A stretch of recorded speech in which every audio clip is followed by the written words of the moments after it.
Türkmenistan döwletimiz Bahtiyar Çağlan Mekanir adlı ilmi malumatlaryň açylış tabarasy Türkmen Döwlet Beden Terbiýe we Sport institutyna geçirildi. Onuň dowamynda ýurdumyzda ösüp gelýän ýaş nesiliň hemme taraplaryň bilim terbiýeli bolmaklary, olaň sagdyn durmuş şeýerlerine bolan höwgesiniň artmagy ugrunda döwlet derejesinde alad edilýändigini ataldy.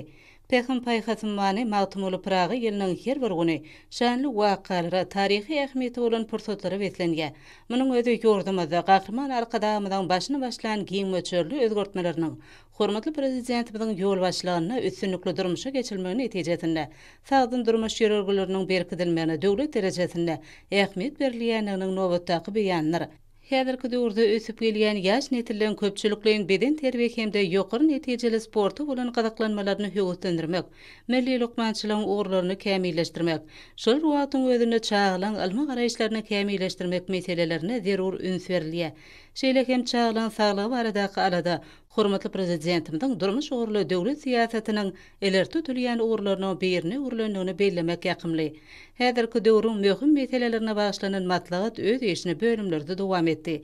Türkmen Döwlet Beden Terbiýe we Sport institutyna geçirilen 1-nji bölüm sagdyn durmuş ýerelgesi bagtly geljegiň büniýady ile batlanyrly. Onu sagdyn durmuş ýerelgileriniň berkidilmegine aýratyn ähmiýet bergen Lokman arkadagymyzyň başlangyçlarynyň hormatly prezidentimiziň ýol başlygyna üstünlikli durmuşa geçirilýäni barada aýdyldy. Matlagatın 2-nji bölüme magtumuly adyna Türkmen Döwlet Uniwersitetine geçirildi.